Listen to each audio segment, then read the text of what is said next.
বাঘৰ সন্ত্ৰাসক লৈ খাৰুপিটিয়াত আমচুৰ প্ৰতিবাদ বনমন্ত্ৰী চন্দ্ৰমোহন পাটোৱাৰীৰ প্ৰতিমূৰ্তি দাহ বাঘৰ আক্ৰমণত নিহত আৰু আহত পৰিয়ালক উপযুক্ত ক্ষতিপূৰণ দাবী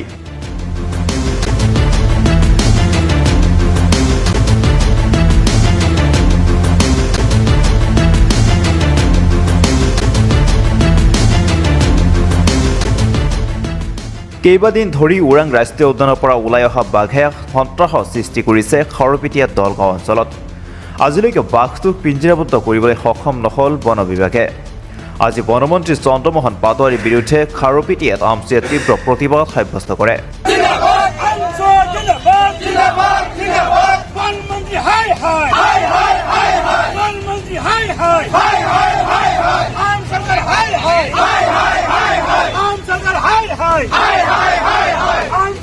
খাৰুপিটিয়া কলেজ টাৰ্ণিং স্থিত 15 নং ৰাষ্ট্ৰীয় ঘাইপথৰ কাষত বনমন্ত্ৰীগৰাকীৰ প্ৰতিমূৰ্তি দাহ কৰে দৰং জিলা আমচুৱে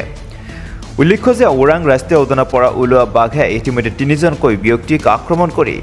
আহত কৰাৰ লগতে বাঘৰ আক্ৰমণত এজনৰ মৃত্যু হৈছে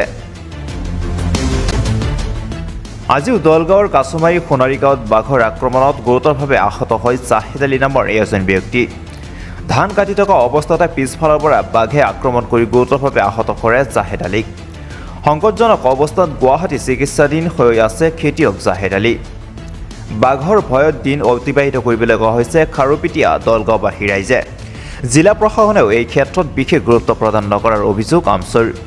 জনাঞ্চলত মুক্ত বিচৰণ কৰা বাঘকেইটা অতি শীঘ্ৰেই পিঞ্জৰামুক্ত কৰাৰ দাবী তুলিছে দৰং জিলা আমচুৱে আনহাতে বাঘৰ আক্ৰমণত নিহত পৰিয়ালক 10 লাখ আৰু আহত পৰিয়ালক 5 লাখ টকাকৈ ক্ষতিপূৰণ দিয়াৰ দাবী উত্থাপন কৰে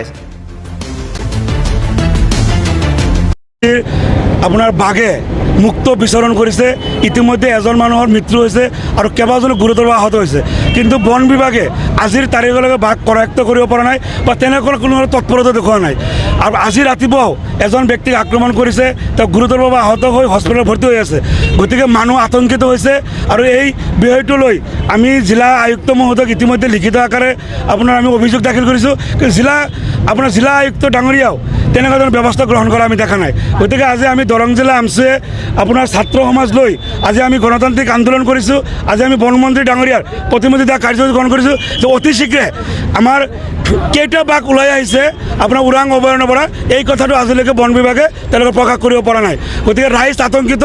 আমাৰ প্ৰতিবাদ হ'ল যে অতি শীঘ্ৰে আপোনাৰ বাঘ কৰায়ত্ব কৰিব লাগে ৰাইজ যে আতংকিত হৈছে এই আতংকিতৰ পৰা মুক্ত কৰিব লাগে আৰু যিগৰাকী ব্যক্তি মৃত্যু হৈছে তেওঁক উপযুক্ত ক্ষতিপূৰণ দিব লাগে আৰু আহতসকলো উন্নত চিকিৎসা কৰি ক্ষতিপূৰণ দিব লাগে গতিকে আজি এই আন্দোলনৰ জৰিয়তে অসমৰ মাননীয় মুখ্যমন্ত্ৰীক আমি আহ্বান জনাইছোঁ যে আপুনি কেৱল ঝাৰখণ্ড আৰু মহাৰাষ্ট্ৰত ব্যস্ত নাথাকি অসমত কি চলি আছে ইয়াৰ ওপৰত নজৰ ৰাখক আপোনাৰ নিচিনা শক্তিশালী মুখ্যমন্ত্ৰী থকাৰ অৱস্থাতো বনমন্ত্ৰী ডাঙৰীয়াই সম্পূৰ্ণ নিৰপেক্ষ ভূমিকা গ্ৰহণ কৰিছে বন বিভাগ শুই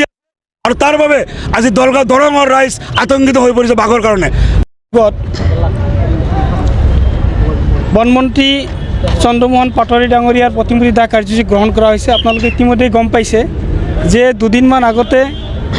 উমৰ আলী নামৰ মানুহ এজনক বাঘে আক্ৰমণ কৰি হত্যা কৰিছে সিদিনাখনেই আমি জিলা প্ৰশাসন বন বিষয়া আৰু আপোনাৰ আৰক্ষী অধীক্ষক মহোদয়ক আমি স্মাৰক পত্ৰযোগে অৱগত কৰিছোঁ যে বাঘৰ আক্ৰমণ আৰু মানুহ হত্যা কৰাৰ আশংকা আছে গতিকে বাঘ অতি সোনকালে কৰায়ত্ব কৰিব লাগে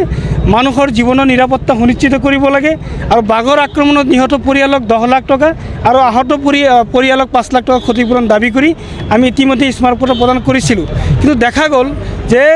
জিলা প্ৰশাসন তথা বন বিভাগৰ ফালৰ পৰা কোনো ধৰণৰ পদক্ষেপ গ্ৰহণ কৰা নহ'ল যাৰ কাৰণে পুনৰাই আজি এজন মানুহক আক্ৰমণ কৰি গুৰুতৰভাৱে আহত কৰিবলগীয়া হ'ল এনেকুৱা পৰিস্থিতিত মই ভাবোঁ যে যিসকল বিষয়াৰ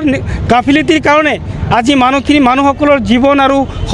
জীৱনৰ নিৰাপত্তাহীনতা ভুগি আছে এইখিনি বন বিষয়াৰ বিৰুদ্ধে শাস্তিমূলক ব্যৱস্থা গ্ৰহণ কৰিব লাগে আৰু অসমৰ মাননীয় মুখ্যমন্ত্ৰী ডাঙৰীয়াই এজন সৰু সুৰা ঘটনাৰ ক্ষেত্ৰতে প্ৰতিক্ৰিয়া প্ৰকাশ কৰে তেনে ক্ষেত্ৰত দলগাঁও সমষ্টিৰ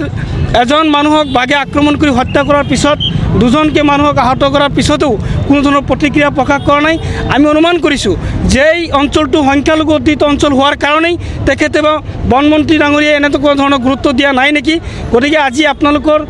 এই কাৰ্যসূচীৰ জৰিয়তে আমি দাবী উত্থাপন কৰিছোঁ যে মানুহৰ নিৰাপত্তা সুনিশ্চিত কৰিব লাগে। আমাৰ যিসকল মানুহ আহত পৰিয়ালক 5 লাখ টকা, নিহত পৰিয়ালক 10 লাখ টকা ক্ষতিপূৰণ আদায় দিব লাগে। আৰু যিসকল ব্যক্তিয়ে বা যিসকল বিষয়াই এই কাৰ্যলৈ গাফিলতি কৰিছে তেওঁলোকৰ বিৰুদ্ধে শাস্তিমূলক ব্যৱস্থা গ্ৰহণ কৰিব লাগে। অন্যথাই ইয়াতকৈ গণতান্ত্ৰিক প্ৰতিবাদী আন্দোলন গ্ৰহণ কৰিবলৈ আমচু সাজি হৈছে আৰু এই আন্দোলনে অসমৰ ভেটি কঁপাই উঠাব।